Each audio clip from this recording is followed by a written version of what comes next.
Hey there, welcome to episode 4 of the FFS Talk audio program.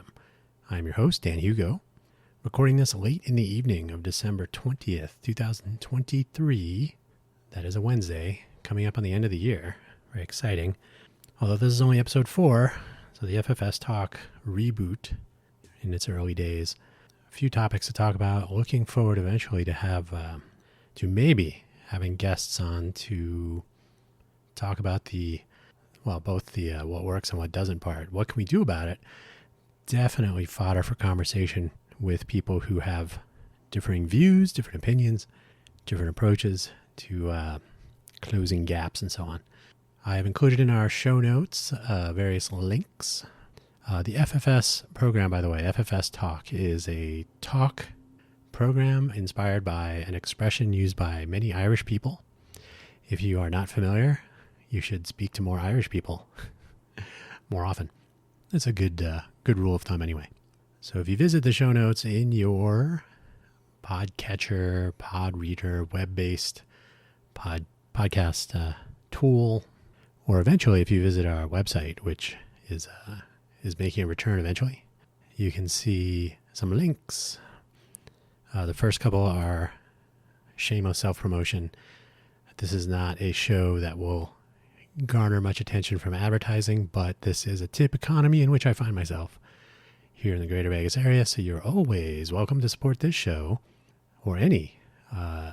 My Buy Me a Coffee link, buymeacoffee.com/DanHugo, DANHUGO. And as well my Ko-fi, I don't know how you pronounce it. I'm sure they want it to be coffee, but ko-fi.com/DanHugo. That is also something of a work in progress, but Buy Me a Coffee I use it not only for shameless self-promotion of a tip jar of sorts, but I do kind of have a out of band, as in it's just there. I don't have to maintain a website around it, but I do have my profile page there with links to various projects and undertakings, including this one and my 3 other weekly audio programs that I'm producing. So if you like what you hear, the proceeds do indeed go towards coffee. My last of very few, but hey, it's still early days of the reboot of this program and the Coagulating Sand program. My last supporter bought me 2.2 kilograms of, that's 1 pound for us Americans, 2.2 kilograms of Lavazza coffee beans. Neato. So along that list, once you get past my self-promotion, today the show is about discovery. If you saw the title, discovery in the sense of finding information, people, places, things, should be getting easier. My contention is it may not be. So I have a link, an interesting, even though it's on SEO mechanics, so SEO is part of the problem, I think, but a complete history of search engines. Might be interesting to run through that and ask yourself why there used to be so many and now there are so few that people know about. There are actually many search engines out there, but they don't get much attention, and that's one of the problems. I always link to Cory Doctorow's first use of his term, which I will simplify for the sake of keeping it clean, impoopification. He looked initially, I think, at TikTok. So the Wikipedia page has some rundown and some background, some other links. So as I always say about Wikipedia, a great place to begin a journey of knowledge discovery. Hey, that works. I have an article on the Atlassian, if you're a Jira fan or a Confluence Wiki fan, and I know that's none of you, but Atlassian has those tools. They have an interesting article on comparison of OKRs, which are objectives and key results, and key performance indicators, and how you can use those for planning projects and how you know where you are along the path to whatever you would define as completion or success for that or those projects. I have another, Wikipedia is getting a lot of plugs here. We got another Wikipedia page on reconnaissance. That's a good word. I like that word. Perfect information, and a throwback to OpenSearch and A9. OpenSearch is now a software product, which is a fork of Elasticsearch. But before that, OpenSearch was a collection of protocols and ideas that was pushed by A9, which was an Amazon search engine, which is now defunct. So we'll get into that a tiny bit, but I think it's worth giving that a look. And A9 is not around anymore. A9.com probably redirects to Amazon. So the Wikipedia page is still useful, but the OpenSearch scheme, including publishing results as RSS feeds, it's kind of interesting. And of course, the world is now almost forgotten some variation of that about the metaverse and Web3, and a few people still are concerned with cryptocurrency, I guess, if you're in court facing imprisonment. But the world has been taken by storm. The notion that AI will take over the world, put us all out of work, leave us all chilling at the beach or on the couch or wherever, while computers do all of our work for us. Luckily, that will not be true anytime soon, so we still have a purpose. In the meantime, while you are pondering AI run by big companies like OpenAI, not so open, and Facebook, although they are still Facebook or Meta, they do have a lot of tools that they're publishing in open source. Microsoft, Google, all these players, the big ones and the little ones, but open source software, open source AI tools available. So I've published a link there for Free Code Camp, which is one of many, many places to find some more information about what is essentially a daily, I don't know if it's doubling, but daily growing expanse of open source and closed source artificial intelligence tools, machine learning tools, techniques, methods, reviews, comparisons. Everything always has to be a fight. So Gemini versus ChatGPT. ChatGPT 4.5 is out. Did you even know? Anyway, so those are the links. They're mostly geared towards search, so more technology leaning, but those are tools. Let's get into it. So what do I mean by discovery? You would think, as we have all, for the most part, we all have access in some way. If you're listening to this, you certainly do. To internet technologies, the connectedness of all things. That one of the goals of the internet was to connect people, to allow communication, and this went back to the origin story. The old, was it ARPANET or DARPANET? I think officially it was ARPANET, but there probably was a DARPANET. The connection of academic and research facilities so that they could share information and, more importantly, discover new ideas along the path of developing government projects, military especially, Defense Department, DARPA. So the internet was put in place to lower the barriers of entry for communication, sharing ideas, discovering, collaborating, etc. So this has extended to mere mortals like us and has become more connected with faster connections available in more places on more types of devices, both kinds, Google and Apple. But there's more and more connection. And although before those, there was a time when not everybody had a cell phone, probably better times. People would actually go to libraries. They would read and sometimes write books. They would read newspapers, maybe send a letter to the editor. People would read these on actual paper, which is crazy. Their hands would be all black from the ink. They could discuss and argue in pubs and shops and other places. And you kind of had to know things, or you would lose an argument very easily. I have said before that the advent of the mobile phone in general has effectively put an end to real arguments. I have seen people argue, you can imagine, probably in a pub or a bar more frequently, people arguing over scores from sporting events because they heard this or they didn't get the latest from that or whatever. Arguing like, hey, here's the score, final, right there on my phone. See it? Okay. On to some more pleasant topics. So discovery of information, it should be much easier, and it often is that easy. But not everything is. And so we still to this day have special teams and organizations and agencies, some publicly visible, some secretive and not always even acknowledged, centrally gathering information and intelligence as an agency concerned about national security.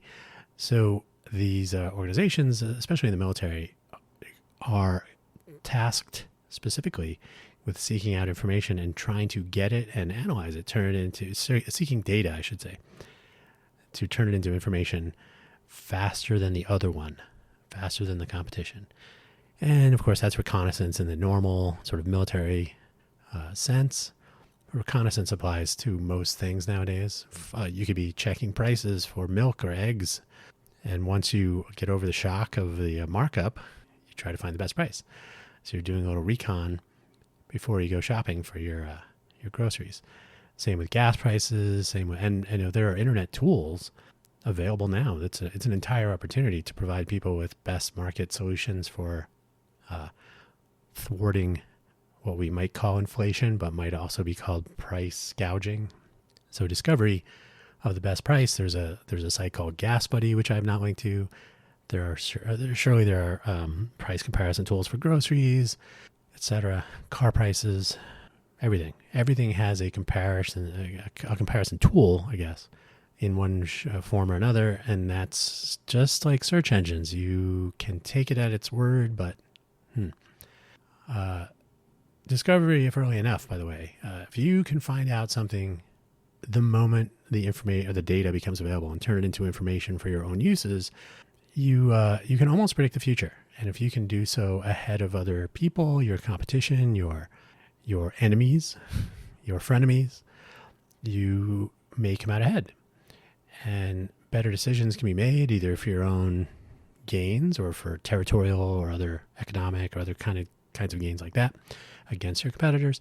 So having good information as a result of discovery of valid data, you can discover invalid data too, but knowing the difference is critical. Knowing these things ahead of time, you can make better decisions about whether you're going to a lunch meetup tomorrow versus a more lucrative or possibly better opportunity at a different gathering.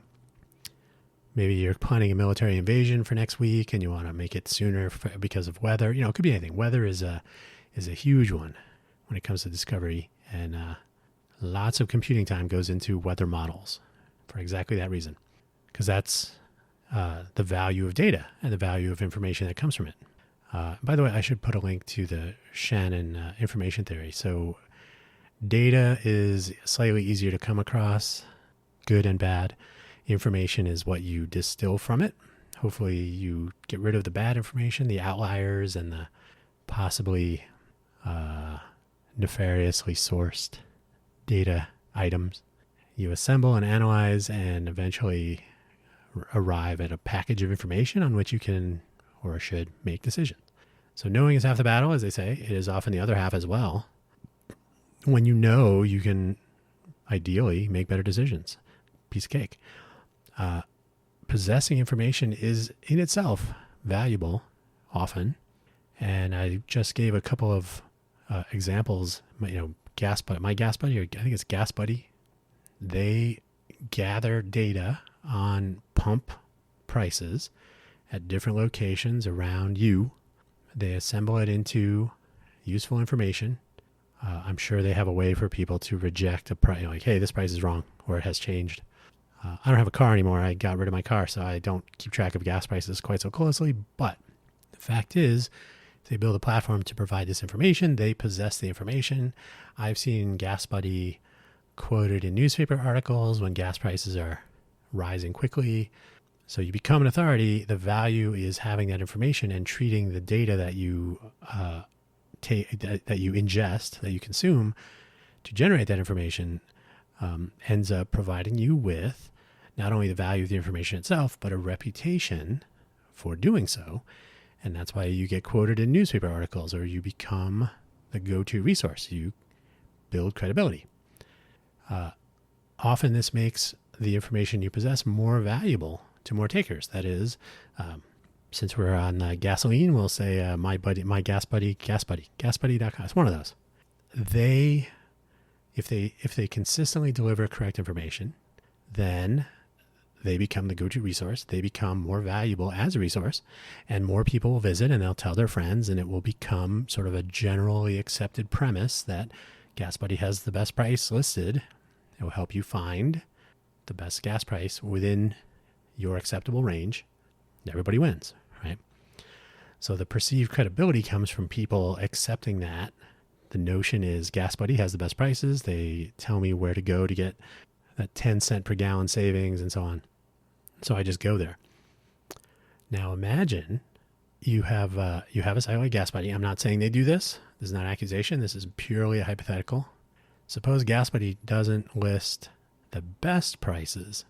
It lists the second best prices based on sponsorship money. So they could say, well, there's a gas station 5 miles away from you that has gas for $5 a gallon. There's a gas station 7 miles away from you that has it for $4.90. But I'm going to show you the $5 one because that one happens to be a sponsor of the website or an advertiser, paid placement. Unless that's made completely visible, then you may be given false information for the sake of a profit motive. And you may not know that. Now, the Securities and Exchange Commission, federal government, the United States, requires disclosure of what they call native advertising. You have to be clear that you're being paid to promote a product and so on.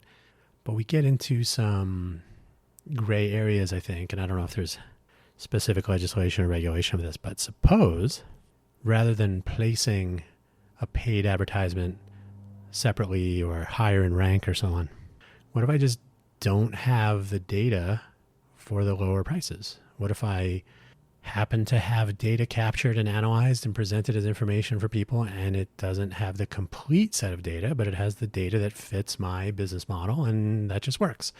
I'm not being paid specifically to display information. I may be making decisions on what information I retain and analyze.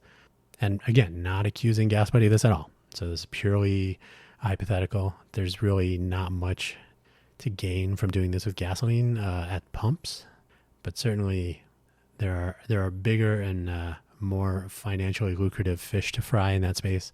This is where you start running into collusion and price fixing and so on. So the game of market manipulation through information availability is well beyond the scope of what we're talking about today, but it's the beginning of am I really seeing everything when I use resources that I depend on for discovery and which I have assigned a certain level of trust, but which may have a set of motives, some objectives and key results that they're chasing after that don't align with my key performance indicators. That is, I do get the information I'm looking for, and I can make better decisions because of it. But if their objectives don't align with your indicators, trouble may ensue. The halo effect there then is a real thing. We can get off GasBuddy and switch right to the giant gorilla, Google. This has come up quite a bit around election time, but in general, some of it's so-called conspiracy theory. Conspiracy theories are not always to be discounted out of hand, but the fact is, if you spend any time looking at search results, search engine optimization, SEO, if you look at what is presented, what is removed, what appears on the first page, the SERP, page 1 results, search engine results page, versus what gets downranked, downvoted. They call it shadow banning sometimes. The same applies for social networks like Twitter and Facebook and so on. And it's really just another example of what I just proposed. You can just decide to not show certain information. You don't necessarily have to affect, like in my other example, you don't go to the better price and destroy the entire gas station. You just don't tell anybody about it. And then it'd be, wow, that guy's going to a gas station right now. And then you may end up destroying that gas station by hiding it from the general public. And if the general public has assigned credibility to this resource and it decides what to tell you and what to not tell you, then secondary consequences, I suppose. So if we assign a halo to our information channel, we say, hey, Google is always right. I just Google it. Google's a verb. So you always go to Google, and they take that and run with it. Now they can choose which information to rank how. They control the algorithm, the rankings of, it used to be PageRank. That went away a long time ago. So they have many parameters that they can tune on different topics. They take your search history, they take your geography, time of day, previous searches, all sorts of signals, and they can deliver a page of information or however many. But that first page is the only one that people really look at. So they can decide what goes on that first page, and they can, more importantly perhaps, decide what does not go on that first page. And the important part here is that impacts your discovery if that's where you stop looking. And that can have an impact in general on the whole entire notion of discovery, which is what we're talking about today. So I mentioned the comparison of OKRs and KPIs. There's an interesting link I have on there about the comparison of OKRs and KPIs. One of the links in there is to a Google talk, maybe ironically, about OKRs and project planning and so on. So just very simply though, the objectives and key results. If you are Google, you may say, one of our objectives is to not be evil. We can get rid of that one soon enough. But let's not be evil. And so the key results might be fair presentation of search results that ideally match within some radius of what a user is looking for. You end up with, you can get click-through metrics and say, oh, okay, someone submitted these search terms. We generated these results. We presented the first page of results. They clicked through on one or two of the links. They didn't return to continue a search, so we can assume, we can infer from that those were acceptable. So we tune our algorithms to continue in that direction. And so our results, our key results from the objective to not be evil, and another objective is to deliver quality search results that end in a high-value user experience, perhaps. We can look at those metrics and say, oh, okay, so that seems to be working. Eventually, and this is where impoopification comes in, phase 2, and Google acquired a company to do their AdSense, AdWords, all that. They enable, so they control that advertising platform, but external advertise, so they got on the phase 3 a little bit early. But the later phases of impoopification is where you say, okay, we have a good user experience, we have a positive reputation. Now we can monetize all of this value, perceive credibility, and so on. And we can feed people what they want, and they will still have a positive user experience, whether or not it is a complete picture of the information that we have based on the data we collect with our search robots and all that. And people will still be happy, and there's really no need for them to fact check. And even when people do say, hey, my content is being downranked, it's being removed from, it's not even in the top 10 page, like, oh, it took a 10-page hit when I changed some content, or when I didn't adhere to the Lighthouse scoring for page performance, or all these different switches and dials that Google has control over because of their halo effect that has been assigned by the web surfing world that they can leverage to generate more money. I don't want to sound like a conspiracy theorist here. I do have a point that we will get to. So if you are presented with what you could call motivated reasoning, like, I own the platform, I want to maximize my profit, I want you as a user to continue coming back, so I'm going to give you information that is beneficial to me and my profitability, but which is just satisfying enough to you so that you'll return. So I can't be too obvious, but I can also control the messaging, so to speak, so that when you visit Google, or it could have been Bing, or it could have been Yahoo if they were, I think they switched over to using Bing at some point or something like that. But if you're using a search engine or something similar, maybe you're using Wikipedia. Maybe you find information on Wikipedia, as I have for some of my links, and they somewhat transparently publish page changes, so you can actually visit and view how a page and its content have changed over time, and who allegedly made the changes and when. You can cross your fingers and assume that this information is accurate, that these pieces of data as they change are real. And so you can make decisions based on the information that you consume, which is data converted to information by these platforms. And you can hope that these are correct or accurate, and you often will do so without second sourcing, without cross-checking, without verifying and fact-checking, as they call it now. So you can leave that to others, and now at every turn, the fact-checking tools that are available, the platforms, the companies, they have their own conspiracy theories associated with them. So the challenge is when you give way to profit, or even during the credibility building phase, when user returns, when the eyeballs are more important than what is being presented. And you'll see this in Twitter. I'm sorry, you'll see Twitter, yeah. You'll see it in YouTube. You can visit YouTube. So November 22nd, that weekend, 60th anniversary of the assassination of President Kennedy, John F. Kennedy. Clearly, the YouTube algorithm would begin to present people anywhere, anytime, with videos about either old documentaries or commentary from this year, the 60th anniversary. It's on a 10-year boundary, so of course it got a little bit more attention. Never more attention being paid than now. I mean, it's almost been a constant since the day it happened. And then, of course, the Oliver Stone JFK movie kind of doubled it. So clearly YouTube is going to show you something that it thinks you might be interested in. Now, if you click on one thing, the algorithm that they use, it makes this fairly clear. You click on one JFK video, you're going to get more. So it wants to keep you viewing these because they get ad revenue when you are viewing content. So it favors their profit model, their business model, but it keeps you happy, allegedly, because, if you're interested in one JFK video, surely you will be interested in 50 more. And this is not always the case, and you'll always see people commenting on how they get buried, the algorithm hides them, shadow banning.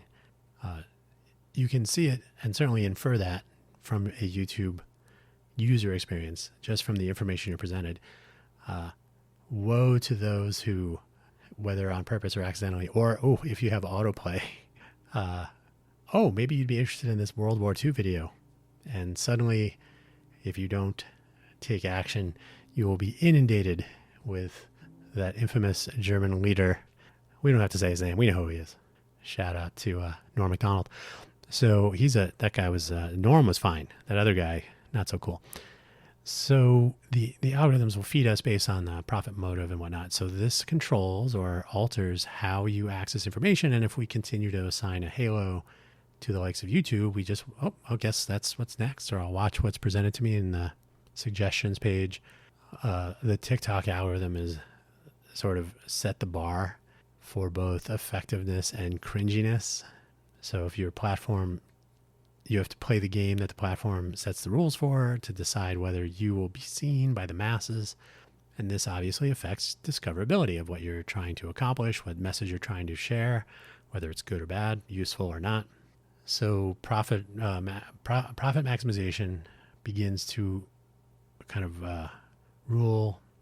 overrule, I suppose, the utility provided to the user, so that you can minimize utility just to the point where people are willing to trust and return and maximize profit. And so you have placed profit over discovery on your platform. This is a problem if you are trying to accomplish something new, a new idea, a new startup, even something as simple as a gathering of people. You don't want to have a meetup somewhere. How are you going to tell people? Well, in the old days, you could go to the pub, you could go to your local coffee shop, a restaurant, the barbershop, the hangouts, and you could tell people. And those people would tell their friends. They would tell two friends, and they would tell two friends, and so on.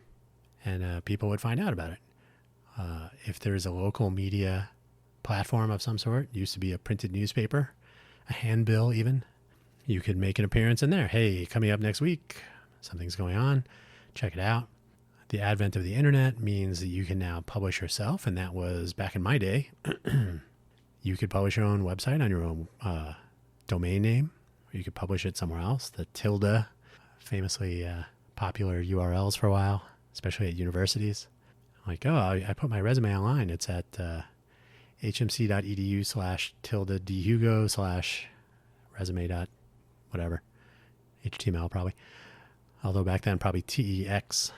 So the use of these tools to spread the word becomes essential because more and more of this is happening.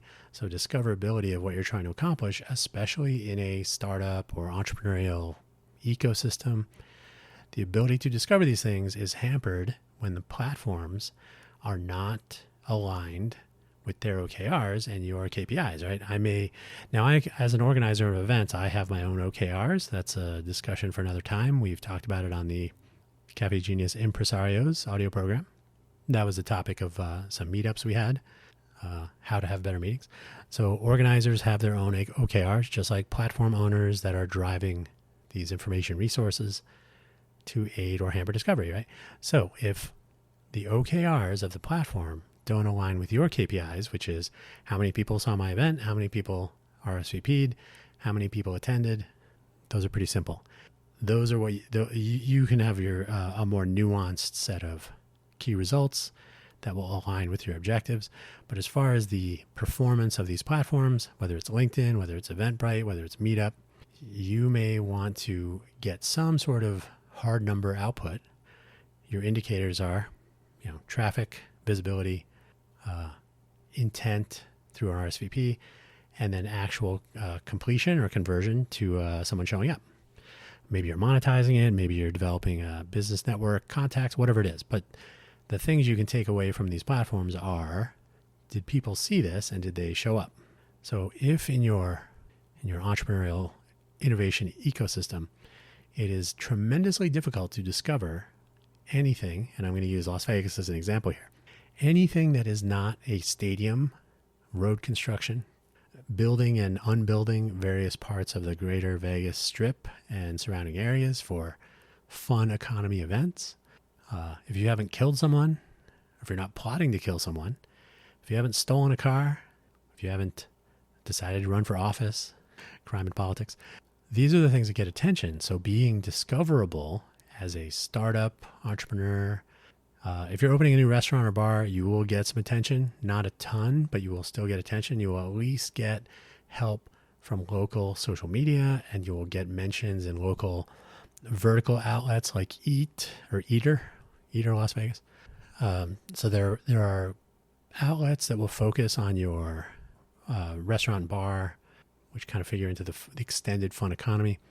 If your restaurant or bar is opening on the Strip, certainly you'll get attention, but in general. But if you're starting a company of some sort, if you're pursuing some entrepreneurial venture, you're doing something new, even if you're doing something old but in a new way, you will almost certainly get no attention, and then you will then be not undiscoverable, but it will be difficult to discover what you're doing, who you are, why you're doing it. So the problem is, if you rely completely or to too great an extent on a platform for discovery that has ulterior motives that do not align with what you believe yours are, then you end up hiding information from people who would like to see it because they don't have access to the data. The platform does, and they are presented with a picture based on profit rather than utility. My favorite example, of course, being LinkedIn. If you are in some sort of venture, if you are here in Greater Vegas, LinkedIn is the only thing that matters. People with the city of Las Vegas have touted their social media engagement on LinkedIn as an indication of popularity and success of whatever it is they're pursuing. I don't know if you know this, but Las Vegas is a smart city. If you only believe some of the headlines, we are leading the way. If you believe others, we're like ranked 183 or something. But the fact is, LinkedIn is given a tremendous amount of credibility. It's got a giant halo. If you don't find it on LinkedIn, it must not be happening. Unfortunately, you also may not find things if you're not following the right person, if they're not feeding the LinkedIn algorithms to make sure that their posts about their current events, most recent announcements, upcoming gatherings and other affairs don't get seen. So your exposure to people, and of course you have to have an eye-catching image, you have to have a catchy headline, you have to do all the things that sensationalism dictates to have a shot at being seen amongst the visual cacophony that is LinkedIn and the LinkedIn newsfeed. And that's only if your content, your feed item, is presented to the people that you hope will see it wanting to see something doesn't make it happen. So if the algorithm does present your information to people, and if they believe that LinkedIn is the de facto standard place to find such information, you might be seen, you might be discovered. But if you don't, if you are not seen, if you don't have content, or if you haven't been posting enough content to feed the algorithms and to become more easily discoverable, you may never be seen, even by people who want to know what you're up to, who might be interested very specifically in what you're working on. So that's my contention about what works and what does not, right? We have tons of resources. We have so many channels, and because their profit motives or their business objectives or their ideologies don't always align with what you as a user or what you possibly as a business person or as someone trying to reach people through these channels that are not always built with your purposes in mind. My other favorite example is the use of Instagram by food trucks. So that's another story for another time. But discovering where mobile vendors are using a tool like Instagram is a lost cause. It's a rolling the dice and hoping for the best, but the table is slanted. So what can we do then? What comes next? That is the point of the show. What works, what doesn't, what can we do about it? So my take, and this is obviously an open-ended conversation for others to join in. I would love to see fewer silos, and more experimentation in this area. When I was working at Netscape, there were, I don't even know how many search engines, but companies like Alta Vista, powered by digital, with many, many alpha processors parsing huge, vast quantities of data to provide search engine results. Lycos, Yahoo in its early days, Google came along with their take, but there was Jeeves, Dogpile. There were search engine aggregators that would take multiple results and put them together. The list goes on. So there was all kinds of competition and different ideas, different approaches, novel approaches, and people would sort of pick their favorites and so on. So Google and their big table and the page rank of old came up with this new way that maybe presented a more usable set of results. Their simple, clean interface definitely got a lot of attention at the time. They eventually started pulling ahead. They have a lot of ideas. They were able to pursue them very quickly. So they garnered a lot of user confidence, a lot of return visits, a lot of viral attention. That's why Google is a verb and Yahoo isn't. You will certainly never Alta Vista something. You will not Lycos something. You will Google it. You will never Bing it either. So it's not just the size and the resources available at the time. You must impress people and take their eyeballs, capitalize on their attention, and then keep doing it. So that's where things settled out there initially. The history of the search engines, which I linked to in the links there in the show notes, probably worth a glance. These are times of old, so not totally relevant today, except to say that there was a time when there was a lot of experimentation going on. So with competition and experimentation, you cannot dominate because on either side of you is another source of information. If you're skewing your results heavily towards a particular political candidate or a particular narrative of any kind, that will become apparent when other people are finding information. This is based as well on content that's available on the internet. So if you're reflective of what's available, that's one thing. If you are not showing all the competitive notions, that will become apparent also.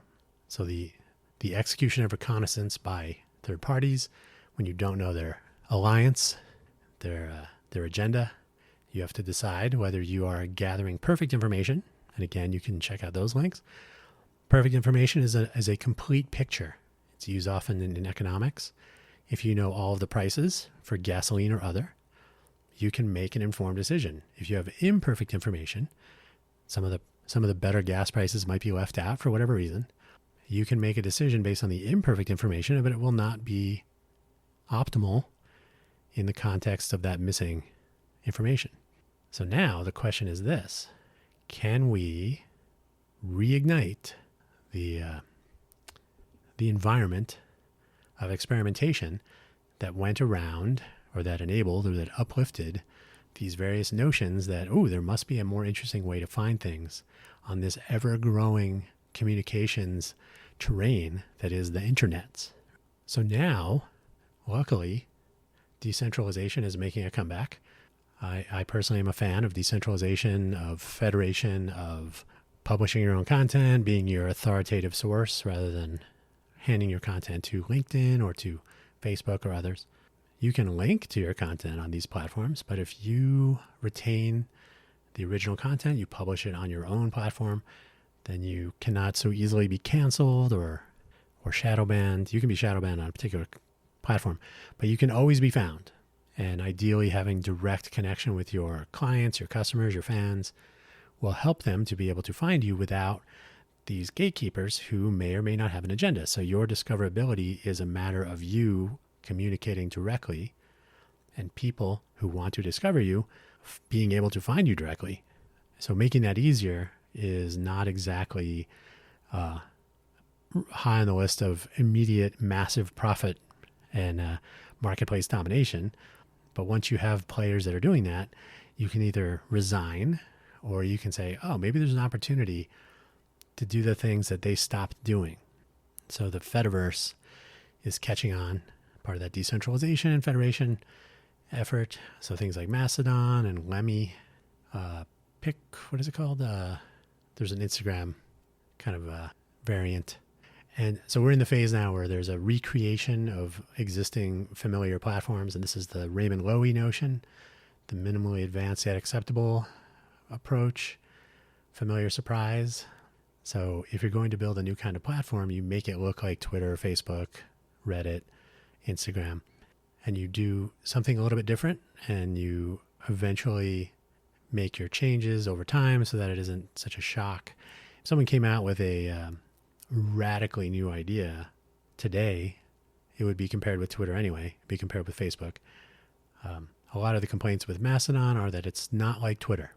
Well, it doesn't have to be like Twitter, but they can make it as appealing as a platform like Twitter, but do things different, to quote a meme of old. So there's opportunity afoot now to make discovery something that involves the actual users by removing the power that is held by a few large companies with their access to all the data, their construction of information that they are presenting to people when those people, those users, are trying to discover things like, where should I go for a meetup? Or which company in Las Vegas is starting up an idea around this? Or the list goes on. So in an entrepreneurial ecosystem, the ability to discover access to resources, access to expertise, access to insights and knowledge in general, the resources you may need to complete a task, to hit a milestone, just to engage users, to become discoverable such that when people, some 40 million or so each year, are visiting for trade shows or Formula One races or so on, they may be interested in discovering your company, your product, your services, just because they're, hey, I didn't know that somebody was doing this and they're doing it in Vegas. Interesting. I'm here. I'm visiting. I have a few hours. I can check it out.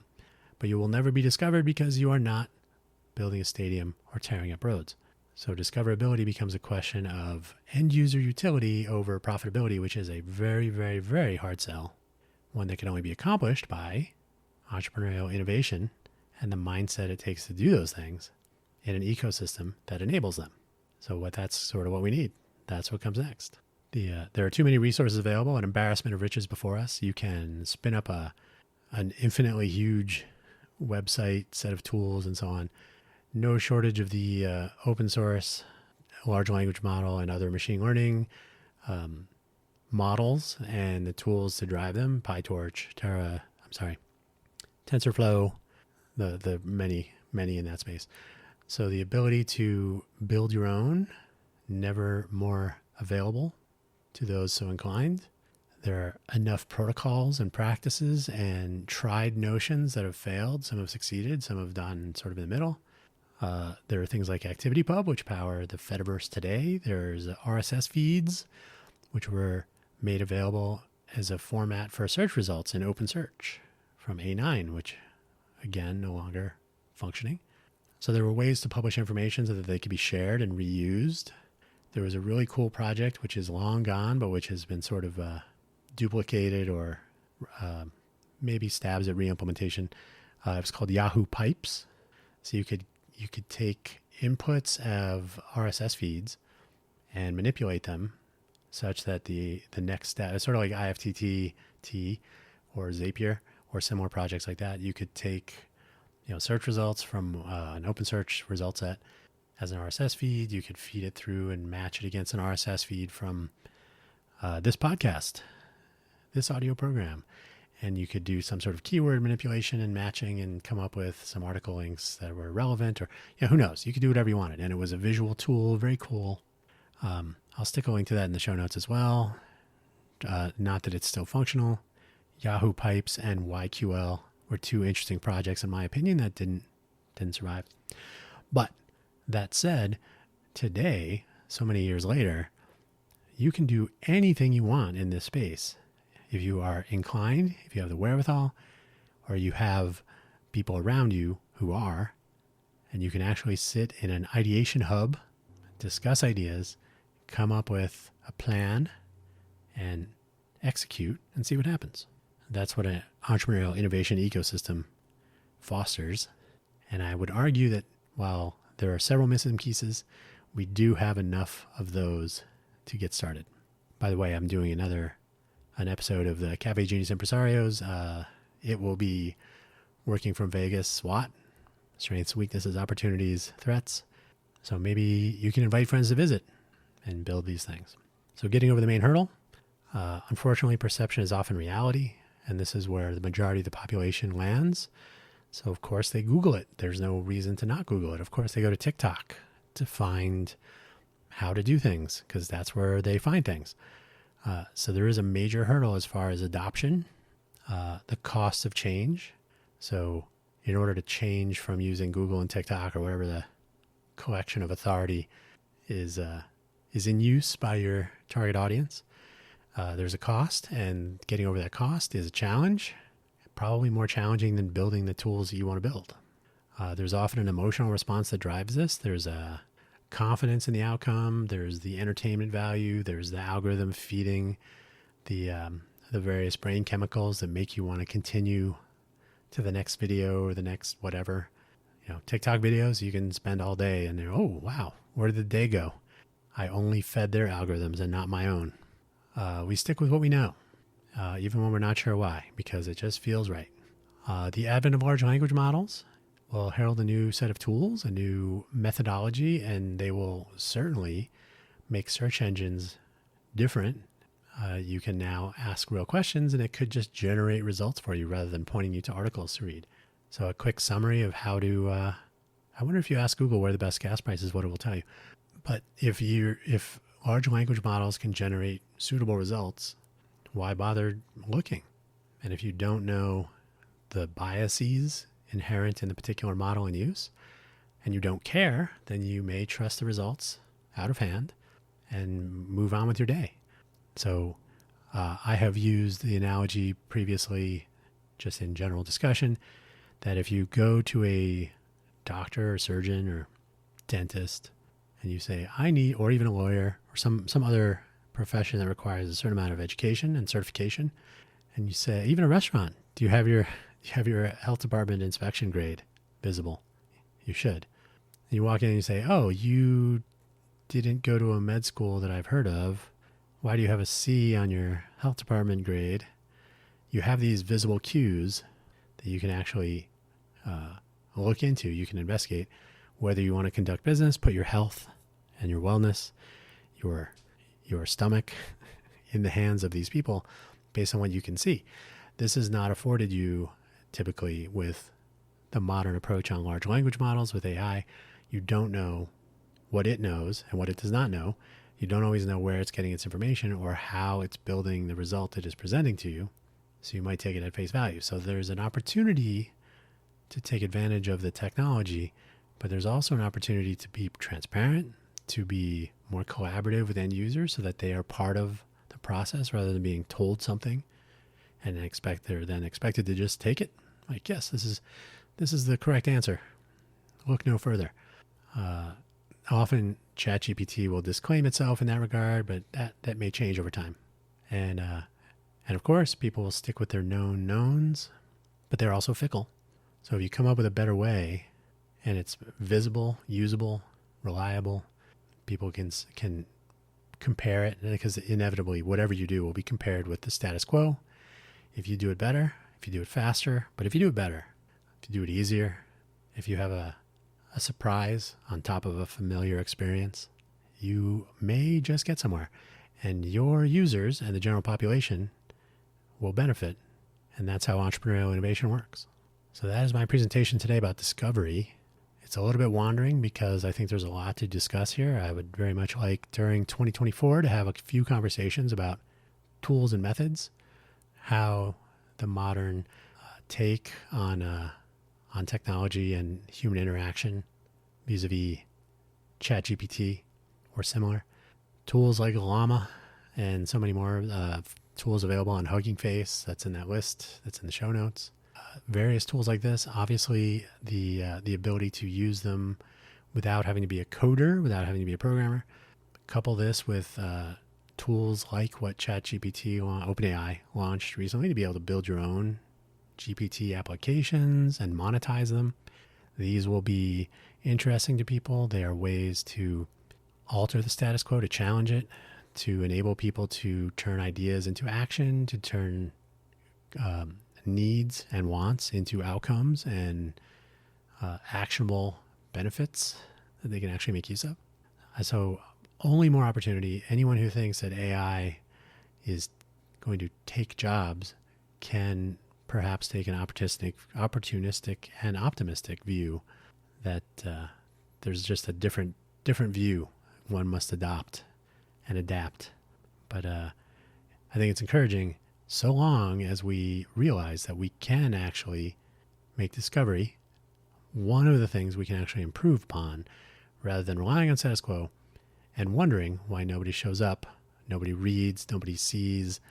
Our analytics, our metrics on reach do not make us happy because we didn't feed the right algorithms so that people would discover what we're trying to accomplish, a business we're trying to start, a message we're trying to share, a recipe we're trying to entice with, etc. So there you go. Check out my Buy Me a Coffee page, buymeacoffee.com/Dan Hugo. Has links to my various productions into 2024. There will be some new stuff. It's always a work in progress. Everything is. We still publish on Spotify. Spotify did some layoffs recently. Whether they stick as much as they have with podcasting remains to be seen. Our profile page on the Spotify for Podcasters platform, formerly Anchor, remains with our old shows. So you can check those out from 2021-ish. Thanks for giving us a listen. Subscribe with your favorite tools. Episode 4. I may have said episodes. I hope I didn't say episode 6 earlier. Episode 4 already. Let's see where it goes. Thanks for listening. Have happy holidays, and we'll catch you next time.